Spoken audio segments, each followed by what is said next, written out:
Bonjour à toutes et à tous, comment allez-vous? Bienvenue dans une nouvelle vidéo. Aujourd'hui on va parler de tous les livres que j'ai lus cet été et il y en a un paquet. J'ai lu à peu près une douzaine de livres cet été, ce qui n'était pas arrivé depuis très longtemps. Mais j'ai eu vraiment envie de dévorer des livres. J'ai fait une petite détox digitale pendant une semaine notamment et à ce moment là je me suis rendu compte que évidemment je lisais beaucoup plus. Je pense que je vais faire cette update lecture par genre de livres et non pas par ordre chronologique. Comme ça vous avez un petit peu les genres qui sont rapprochés, parce qu'il y en a qui se sont distingués cet été, notamment les thrillers, vous savez, enfin ou pas, mais en tout cas l'été j'aime beaucoup lire des thrillers et là j'en ai lu un peu à l'appel. J'ai aussi lu un peu plus de contemporain, un petit peu romance, etc. Ce qui est aussi ce que j'aime beaucoup. Et finalement on a eu un roman graphique et deux romans de SFFF et donc je vais vous en parler tout de suite. On commence par tout ce qui est contemporain, qui se passe dans le monde réel, avec un peu de romance, etc. ou d'humour.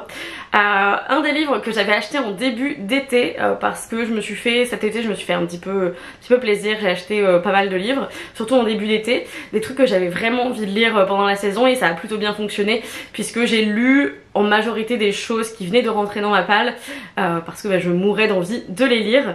J'ai donc lu bien sûr que Les Poissons ont froid de Fanny Ruette. Je l'avais découvert sur le site d'une des librairies ici à Rennes qui parlait des coups de cœur de l'année dernière, de l'été dernier. Et quand j'avais lu le résumé et la critique de la libraire, j'étais là en mode ça m'a l'air fort sympathique. On va suivre notre narratrice qui cherche à reprendre contact avec son amour de jeunesse qui s'appelle Nour, avec qui elle parlait sur Skyblog, mais qui a disparu un petit peu mystérieusement au bout de 1 an ou 2. Enfin ils étaient ensemble mais ils se sont jamais vus parce qu'ils habitaient pas du tout au même endroit en France. Elle est belge de base je crois en plus, donc voilà, il aurait fallu traverser la frontière et tout. Bref, c'était pas hyper facile et elle va vraiment, Fanny Ruette, nous emmener dans quelque chose d'assez profond, de très drôle. Franchement j'ai explosé de rire à plein de moments et c'était trop chouette. Par contre du coup je l'ai fait lire à ma mère notamment, qui voulait me l'emprunter en se disant que ça allait être drôle. C'est quand même assez daté, humour des années et référence surtout internet des années 2010, donc il y avait des blagues qu'elle ne comprenait pas, que moi évidemment je trouvais hilarantes, mais c'est vraiment pour la génération qui est allée sur Skyblog, qui a regardé les What the Cut. Et ouais, vraiment j'ai bien ri et en même temps il y avait des choses qui étaient assez profondes sur le fait de vivre, d'avoir la trentaine, tout ça, de chercher potentiellement, de rechercher des gens de son passé. Et je trouve que la fin évidemment n'est pas ultra satisfaisante. Comment dire, ça fait pas une fin, c'est une fin assez ouverte, mais pour autant elle est assez satisfaisante. Donc si vous avez envie d'un livre un peu à lire, sans prise de tête, qui va vous faire rire mais en même temps qui va vous faire un peu réfléchir, c'est un petit peu le parfait alliage de tout ça. Ensuite j'ai lu une romance qui venait de paraître et que je mourrais d'envie de lire. Il s'agit de la nouvelle parution de Ashley Poston qui est donc A Novel Love Story. Que vous avez potentiellement vu passer un petit peu partout. Moi je l'ai lu cet été et c'était vraiment très chouette. Je ne me souviens évidemment pas des prénoms des personnages, mais je me souviens quand même pas mal de l'histoire. Du coup on suit Elsie qui adore vraiment la romance, qui fait partie d'un book club de spicy romance, etc.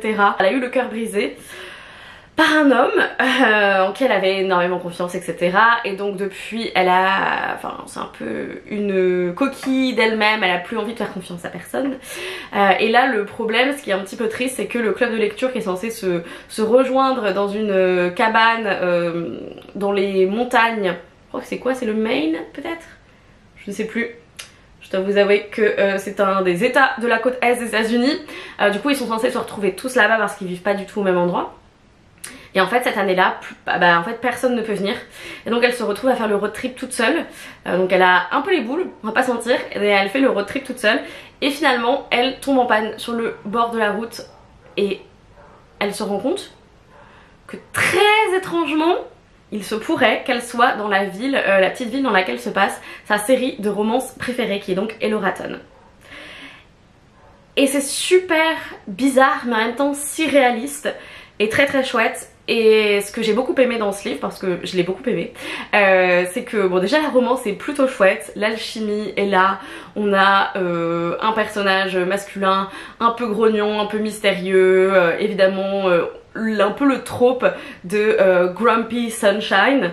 Et ce que j'ai beaucoup aimé, c'est que on a des personnages du coup qu'elle a lus et qu'elle lit depuis pas mal de temps, donc elle se sent proche d'eux et d'elle, elle a l'impression de les connaître, elle a l'impression de connaître leur histoire d'amour, etc. Et en fait c'est un petit peu aussi qu'est-ce qui se passe quand le rideau tombe et que le Happily Ever After a été prononcé, le roman se termine, qu'est-ce qui se passe ensuite? Comment les personnages gèrent leurs différends, comment les personnages gèrent les contraintes et les problèmes de leur vie. En fait, si les personnages de romance étaient des vraies personnes en chair et en os, qu'est-ce qui leur arriverait? Et moi j'aime bien ce genre de réflexion un petit peu méta. Il y a aussi un vrai truc où du coup, puisque l'autrice l'autrice de livre d'Elora Hatton est décédée, en fait ils sont bloqués dans une espèce de... il n'y a pas eu de fin. Et donc ils sont dans une sorte de boucle temporelle où il fait toujours le même temps à telle heure de la journée. Le bed and breakfast qu'ils sont en train de rénover n'est jamais fini de rénover. Ils trouvent jamais d'où vient la fuite, etc. J'ai beaucoup aimé le dénouement. Vraiment c'était... waouh, je me suis dit oui. De toute façon j'aime beaucoup les dénouements où en fait le message du livre c'est prenez soin de vous avant d'essayer de vous lancer dans une relation. Et si vous vous faites passer en premier, potentiellement la relation suivra ensuite. Et vous serez heureux aussi de cette manière là, mais il faut que vous viviez pour vous, en gros. Et du coup c'était un petit peu ce que ce roman disait. Donc évidemment ça a très bien fonctionné pour moi, j'ai trouvé ça léger, j'ai trouvé ça romantique, il y avait tout cet aspect où en fait c'était une lectrice avide et quelqu'un qui adorait les romances qui se retrouvait héroïne de romance. Et j'ai trouvé ça plutôt très très chouette, je vous le recommande si vous aviez envie de le découvrir. Ensuite j'ai lu un livre que là je m'étais dit oui d'accord peut-être qu'il n'a que, je crois c'était 3 sur 5 de moyenne sur Goodreads, mais le plot me tente vraiment. Goodreads a eu raison, Goodreads me disait ce n'est pas une bonne idée de se lancer là-dedans. On va parler de Insatiable de Daisy Buchanan, c'était dans ma wishlist de l'été. Je le lisais dans la voiture pour aller en vacances quand je suis partie avec mes potes. Et je l'ai laissé au Airbnb où il y avait une bibliothèque. Je me suis dit j'ai pas envie de m'encombrer de ce livre, donc ça vous donne un petit peu une idée de ce qui s'est passé avec ce livre. On va suivre une jeune femme qui est un peu perdue. Elle est dans la trentaine, je crois qu'elle avait 27. Un peu perdue du coup. N'a pas le job de ses rêves, a fait des études, avait beaucoup d'espoir mais finalement se retrouve dans un job qui lui convient qu'à moitié, où elle n'a pas énormément de reconnaissance de la part de la direction. Au niveau de ses amis, c'est pas ça non plus. Au niveau de sa vie amoureuse, c'est pas ça non plus. Bref, il n'y a pas grand chose qui va, c'est pas non plus la catastrophe, mais elle se sent assez perdue. Et du coup à une inauguration de galerie, elle va rencontrer une femme qui est très charismatique et qui va potentiellement l'inviter dans sa vie et l'inviter dans son business qu'elle est en train de monter avec son mari. Et notre héroïne va se rendre compte que c'est potentiellement une invitation aussi pour aller dans leur lit marital. Pendant une bonne partie du roman, je trouvais que c'était intéressant, les enjeux de pouvoir entre ce couple marié qui évidemment l'a un peu sous son emprise, sous sa coupe, et cette jeune femme qui évidemment ne voit rien. Ça a commencé un petit peu à traîner en longueur quand même, avec beaucoup de scènes de sexe qui n'apportaient pas grand chose. Et finalement un dénouement qui n'est pas super satisfaisant, qui arrive un peu comme un cheveu sur la soupe. Je pense que par exemple Conversation entre amis de Sally Rooney a mieux fait le taf et se concentrer un peu sur ce genre de couple qui va être hyper charismatique, etc. et qui va attirer un peu des jeunes femmes dans leur sphère, dans leur aura, etc. Si vous avez envie de lire un livre sur le sujet, lisez plutôt Conversation entre amis de Sally Rooney. Je conseille pas nécessairement Insatiable de Daisy Buchanan. Et dernier livre de ce genre, on va dire, là c'est un classique, il s'agit de The Bell Jar de Sylvia Plath, donc La cloche de détresse, où on va suivre notre héroïne qui a un breakdown en fait, qui complètement lâche psychologiquement et qui du coup a une sorte de descente aux enfers. Ça commence, il fait chaud, on est à New York dans les années 50. Elle a une position d'interne, un poste, pas une position. Elle a un poste d'interne dans un magazine de fashion où en gros elle leur dit qu'elle veut devenir autrice, écrivain, journaliste, et ils lui disent mais t'as pas du tout ce qu'il faut, enfin t'es pas passionné, t'as pas d'enthousiasme, j'ai l'impression que t'as un peu choisi ça par hasard. Et là c'est vraiment la goutte d'eau qui fait que, ou le caillou qui fait dévaler toute la colline. Enfin c'était assez étrange, assez pénible à lire quand même, et j'en reviens pas de dire ça parce que j'attendais depuis tellement d'années de lire ce livre. Mais effectivement je pense qu'il va m'avoir marqué, notamment par la détresse psychologique que ça montrait par rapport aussi à l'autrice en fait, puisque après que ce livre soit paru, l'autrice quelques semaines plus tard s'est suicidée.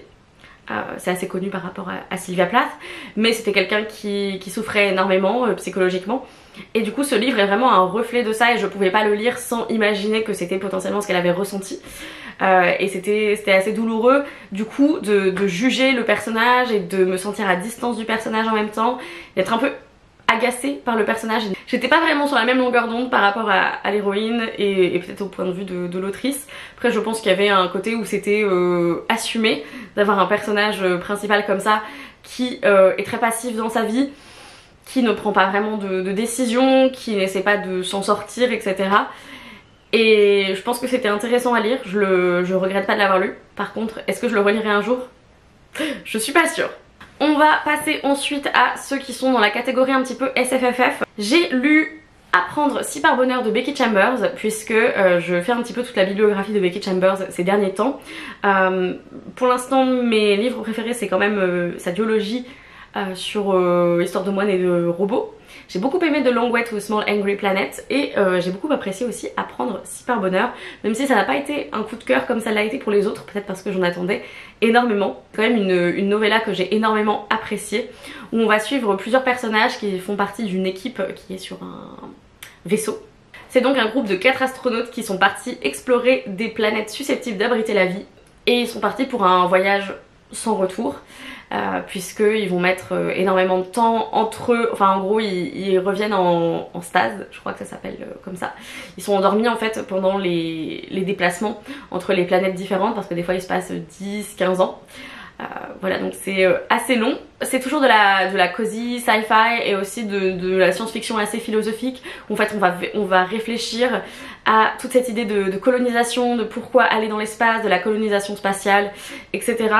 Et il y a du coup une citation qui est mise juste ici, qui est hyper intéressante, qui est: nous n'avons rien trouvé que vous pourrez vendre, nous n'avons rien trouvé d'utile, nous n'avons trouvé aucune planète qu'on puisse coloniser facilement ou sans dilemme moral si c'est un but important. Nous n'avons rien satisfait que la curiosité, rien gagné que du savoir.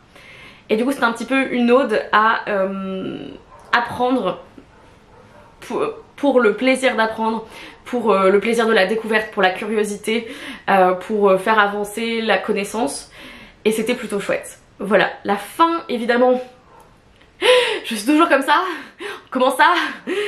C'est ça la fin? Non. Mais je m'en doutais parce qu'on m'avait prévenu, donc si ça vous tente, et ben laissez-vous charmer par Becky Chambers encore une fois, et ses personnages qui sont très attachants. Le livre que j'ai fini hier soir qui m'a fait me dire bon bah maintenant je peux filmer mon objet de lecture des lectures de cet été. Il s'agit de I Who Have Never Known Men de Jacqueline Hartman, donc moi qui n'ai jamais connu les hommes. Je crois que c'est ça le titre en français tout simplement. Oui, je lis la traduction. Traduction c'est écrit en français, je la lis en anglais. C'est parce que c'est pour le book club anglophone de la librairie de Little Bookshop à Rennes. Et donc c'est ceux qu'il fallait qu'on lise.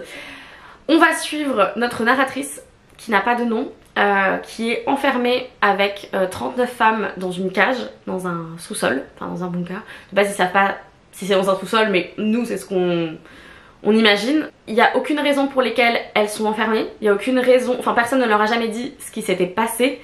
Elles ont oublié comment elles avaient été enlevées. Elles se souviennent vaguement de leur vie d'avant, sauf la jeune femme, puisqu'elle était trop jeune pour se souvenir de quoi que ce soit. C'est la plus jeune d'ailleurs, on dirait que c'est une erreur qu'elle soit avec les autres femmes.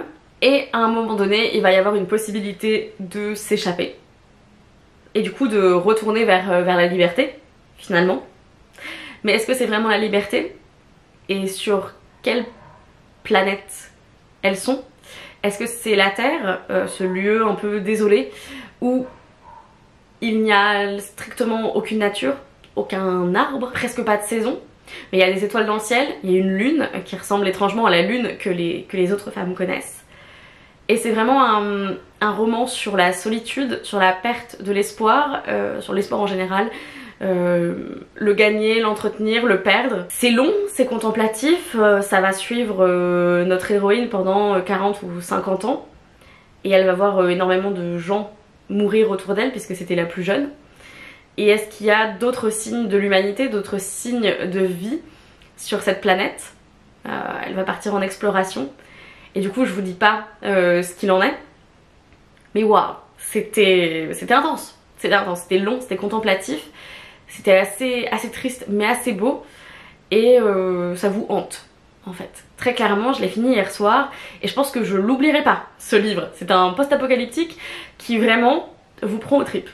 Je vais passer assez rapidement sur le roman graphique que j'ai lu. Il s'agit de Ulysse et Cyrano que j'ai emprunté à une copine alors qu'on était chez elle. Je l'ai lu en 2-2 au bord de la piscine et c'était vraiment chouette. C'était l'histoire du coup d'un jeune garçon qui est emmené à la campagne parce que son père est soupçonné d'avoir pactisé et collaboré avec les nazis pendant la Seconde Guerre mondiale. Du coup pour éviter à sa femme et à son fils de vivre le fait que leur réputation soit salie, etc., il les envoie à la campagne sous un nouveau nom. Et du coup lui il va découvrir une nouvelle vie alors qu'il est censé passer son bac. En fait il va commencer à aider un cuisinier local dans la cuisine. Et en fait il va découvrir que c'est ça qu'il aime, c'est qu'il a envie de cuisiner et de faire à manger aux autres. Et évidemment dans son milieu, qui est un milieu extrêmement bourgeois, extrêmement riche, ça ne se fait pas. Et en fait tout le monde insiste pour qu'il passe son bac et lui c'est pas du tout quelque chose qu'il a envie de faire. Et j'ai trouvé que les dessins étaient absolument magnifiques, l'histoire était vraiment plutôt chouette, l'histoire donnait faim aussi. Et ouais, pour moi c'était assez réussi. J'ai pas grand chose d'autre à en dire si ce n'est que c'était vraiment une lecture que j'ai trouvé fort sympathique. Et maintenant on passe aux 4 derniers romans que j'ai à vous présenter. Il s'agit d'enfin des thrillers que j'ai lus cet été. Et autant il y en a 2 qui sont plutôt chouettes, autant il y en a 2 qui étaient un petit peu des manqués, des ratés on va dire de mon côté. En tout cas j'ai pas ressenti cette espèce de suspense haletant que j'aurais peut-être dû ressentir. On en parle tout de suite. Vraiment un petit ovni que j'avais dans ma wishlist de Goodreads depuis très longtemps, depuis 2016-2017, quand je l'ai découvert sur la chaîne de Books & Lala qui est une booktubeuse canadienne très connue. Il s'agit de A House at the Bottom of a Lake de Josh Malerman, qui n'est autre que l'auteur de Bird Box notamment, que je n'ai pas lu. C'est pas de l'horreur mais c'est de l'étrange. Profondément ça vous met mal à l'aise en fait et c'est trop chouette, enfin c'est trop chouette. Vraiment j'ai passé un excellent moment avec ce livre. On va suivre 2 jeunes qui s'appellent James et Amelia et pour leur premier date, voilà ils ont 17-18 ans et leur premier date c'est d'aller faire du canoë sur un grand lac. Et là ils vont découvrir qu'il y a un passage vers un autre lac, donc à travers la montagne etc. Donc ils sont sur leur canoë, ils essayent, voilà ils le poussent dans l'espèce d'embouchure et du coup ils arrivent sur un autre lac qui est un peu moins impressionnant. Mais très vite ils vont se rendre compte qu'il y a quelque chose en dessous du lac. Il y a une maison qui a comme été posée, construite. Et en fait au fur et à mesure ils vont commencer à vouloir l'explorer. Et c'est vraiment très étrange. Parce que c'est une maison qui est sous un lac. Mais par exemple le bois, le parquet n'a pas du tout été gondolé par l'eau. Parce que c'est une maison qui est dans l'eau depuis on sait pas combien de temps. Et la maison a l'air habitable, la maison n'a pas genre des objets qui flottent. Et je vous en dis pas plus, mais c'est vraiment très étrange. C'était très chouette. À nouveau, c'était assez court. On est sur du 188 pages, exactement comme pas mal de livres que j'ai lus cet été finalement. Mais c'était assez intense. Et la fin, je dois avouer que je suis encore un petit peu dubitative, un petit peu perplexe, confuse par cette fin. Mais je pense que j'ai très envie de lire d'autres choses de Josh Malerman parce qu'il maîtrise vraiment bien son truc. Ensuite j'ai lu The French Girl de Lexi Elliott. J'avais beaucoup aimé le premier thriller que j'ai lu d'elle qui était de Missing Years. Là on est sur des amis qui se sont connus à Oxford Il y a quelques années, ils étaient partis en vacances en France avec du coup une amie de la famille qui était française. Du coup, il y avait un gîte et en gros, c'était un gîte dans lequel les parents et la famille d'un des mecs allaient tout le temps. Donc ils connaissaient la meuf d'à côté, qui était donc une fille française, Séverine, je crois qu'elle s'appelait ou un truc comme ça. Vraiment le truc hyper cliché. Et du coup, cette jeune femme a disparu après cet été. Et donc évidemment, mais est-ce qu'il s'est passé quelque chose? Est-ce qu'elle est décédée? Et en fait, enfin, le livre s'ouvre parce qu'il retrouve son corps, enfin ses ossements, dans le puits qui avait été scellé normalement la veille du jour où ils sont partis, le groupe d'amis. Sauf qu'ils l'ont vue le vendredi soir. Elle était avec eux, elle a fait la fête avec eux. Alors que le puits était censé être scellé. Et du coup, on retrouve son corps dans le puits. Donc un petit peu étrange. C'était donc une prémisse qui moi me plaisait pas mal avec un groupe d'amis, il s'est passé quelque chose il y a 10 ans, ils se retrouvent à nouveau pour essayer de découvrir un peu ce qui s'est passé, ils ont jamais résolu ce mystère on va dire. Mais effectivement ça tombait un peu à plat notamment parce que vraiment le détective français assez insupportable, assez cliché, enfin... Ça a un peu ouvert la porte à pas mal de clichés cette histoire de meuf française qui avait disparu. Et aussi on s'intéressait vraiment énormément genre au boulot du personnage principal, un peu à d'autres histoires. Et moi j'étais là mais ça a quoi à voir avec notre thriller? Donc j'ai trouvé qu'on s'était un peu perdu dans des détails qui faisaient que ça rallongeait le livre. On était là en mode bon d'accord ok, pour que finalement la résolution et l'enquête soient pas hyper intéressantes. Donc voilà, je me suis plutôt ennuyée, j'étais un petit peu déçue parce que j'avais bien aimé le roman précédent de Lexi Elliott, mais ça cassait pas trois pattes à un canard on va dire. Je me suis dit j'ai besoin d'une valeur sûre, j'ai besoin d'une valeur sûre que tout le monde recommande sur Booktube en ce moment. J'ai évidemment lu le tome 1 de Wayward Pines de Blake Crouch que je voyais passer depuis de nombreux mois puisqu'il a été réédité aux éditions Gallmeister. Je ne l'ai pas avec moi parce que je l'ai prêté à ma soeur, parce que je l'ai vraiment beaucoup aimé. J'ai trouvé qu'il était assez haletant, qu'il se lisait de manière super fluide, j'avais pas du tout deviné le twist et c'est un petit peu tout ce que je demande dans un thriller qui a des côtés un peu SFFF en même temps, je veux pas trop en dire. On va suivre Ethan Burke qui est un agent fédéral aux États-Unis, donc un agent du FBI, qui avait été envoyé dans la petite ville de Wayward Pines pour découvrir où étaient passés deux de ses collègues qui enquêtaient sur quelque chose et qui ont disparu. Il va arriver, il va avoir un accident et donc il se réveille de cet accident en ayant mal partout, en étant blessé etc, en n'ayant plus aucun papier sur lui et il ne peut plus du tout contacter le monde extérieur. Les gens à Wayward Pines sont un peu étranges. Ils vont vouloir l'aider mais en même temps on sent qu'ils dissimulent des choses. Ce que Blake Crouch disait lui-même c'est un hommage à Twin Peaks et je n'ai jamais vu Twin Peaks mais du coup ça m'a donné extrêmement envie de le lire. Il y avait un petit côté Under the Dome aussi de Stephen King et ouais c'est à peu près tout ce que j'avais envie de lire à ce moment là et je l'ai bien dévoré et maintenant j'ai très envie de lire le tome 2 et les tomes 3. Je n'arrive pas à croire que je finisse sur cette note. Enfin j'ai lu un des pires livres que j'ai lu cette année. Ouais, on finit vraiment sur un bon point. Il s'agit de Dans son silence de Alexis Michaelides, je crois. Michaelides. J'avais absolument détesté son roman Les Muses. Et quand j'ai trouvé Dans son silence dans une boîte à livres, je me suis dit mais j'ai l'impression que cet auteur me dit quelque chose. Après j'étais là non mais bon je suis pas sûre etc. Je commence à lire Dans son silence et je me dis c'est bizarre, ça me rappelle quand même ce livre que j'ai détesté. Et il se trouve que oui c'était le même auteur et je me suis dit bon bah écoute là je pense Salomé que tu sais que cet auteur ça ne le fait pas et que il faut absolument que tu arrêtes de le lire parce qu'à chaque fois c'est vraiment bah c'est un enfer quoi. Et j'ai fini ce livre mais j'ai vraiment hésité. Quand j'ai découvert que c'était l'auteur des Muses, c'est-à-dire à peu près au milieu de ma lecture, j'ai hésité à l'arrêter en me disant Salomé tu sais que ça va pas te plaire. En même temps j'avais encore un peu cet espoir, je me suis dit non mais tout le monde a adoré puisque Dans son silence, le titre en anglais c'est The Silent Patient et qu'on en a beaucoup parlé et que le booktube anglophone en a pas mal parlé également il y a quelques années. On va suivre un psychiatre slash psychothérapeute, je pense qu'il est plus thérapeute que psychiatre, qui du coup va entrer dans un nouvel établissement où en fait il y a une personne, une patiente qui n'a plus dit un mot depuis qu'elle a tué son mari. Et voilà, c'était une affaire qui avait marqué les gens il y a à peu près 5-6 ans. Ça se passait à côté de Londres, etc. Et finalement en fait assassin, n'a jamais dit pourquoi elle avait tué son mari. Notre psychothérapeute il est obsédé par ça, il est obsédé par l'idée de la faire reparler et de comprendre pourquoi elle a fait ça.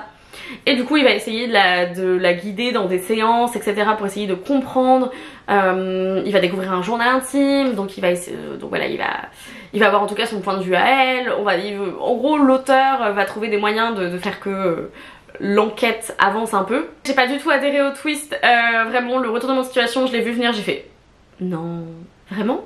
Et j'en ai un peu marre de ces personnages principaux à cet auteur qui sont des psychothérapeutes et qui vraiment donnent pas bonne presse à ce travail, à cette vocation, à ce job. Ils sont censés avoir le secret médical, ils sont censés avoir eu des études auparavant pour gérer pas mal de trucs et en fait ils gèrent rien du tout, ils font n'importe quoi. Ils font n'importe quoi avec la santé mentale des gens qu'ils accompagnent et ça c'est quand même assez terrible. Et c'est pas la première fois qu'il y a un personnage principal qui est comme ça dans un de ses livres à cet auteur. C'est ce que je reprochais notamment à son roman que j'ai lu précédemment, Les Muses.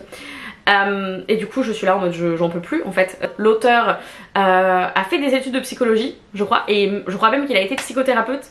Je me poserais des questions, j'aurais vraiment pas envie que ce soit mon thérapeute parce que la manière dont il écrit ses personnages principaux, alors oui c'est de la fiction, oui il y a de la distance, peut-être qu'il est pas du tout comme ça en tant que psychothérapeute, mais vraiment j'ai du mal à ce qu'on utilise ce genre de procédé, ce genre de retournement de situation, que finalement ce soit la santé mentale du soignant qui soit remis en cause et qu'en fait il fasse beaucoup de mal autour de lui grâce à son aura et au fait qu'on lui fasse confiance parce qu'il est censé être du corps médical et qu'il est censé s'occuper de la santé mentale des autres. Je suis hyper mal à l'aise avec ce principe et c'est pas pour dire qu'il faudrait qu'il y ait que des personnages de psychothérapeutes qui soient ultra positifs, mais je trouve que ces personnages principaux ils sont assez malsains, moi ils me mettent mal à l'aise et du coup je lirai plus ce genre de choses parce que je n'ai pas du tout été convaincue ni conquise ni quoi que ce soit. J'ai vraiment pas aimé ce livre. Et voilà, on termine sur cette super note, trop bien. Mais non, en vrai, j'ai lu quand même pas mal de trucs qui étaient plutôt chouettes cet été. On a eu un petit peu quand même à boire et à manger, mais c'est un peu le principe quand je lis des livres que j'ai pas choisi pendant longtemps, etc. J'ai un peu fonctionné au coup de cœur, cette couverture elle est jolie, vas-y je vais lire, ou alors je trouve ça dans une boîte à livres, je le lis également, donc c'était plutôt chouette parce que j'avais l'impression que mes lectures étaient assez spontanées. Et en même temps, du coup, ça a fait qu'il y a eu un petit peu des hauts et des bas. Voilà, j'espère que ça vous a plu. Dites-moi dans les commentaires quelle a été votre meilleure lecture de cet été ou votre pire lecture aussi. Ça m'intéresse. Et est-ce que vous avez lu certains de ces livres et qu'est-ce que vous en avez pensé? Dites-moi tout ça en commentaire. En attendant une prochaine vidéo, lisez bien, amusez-vous avec vos lectures et ciao!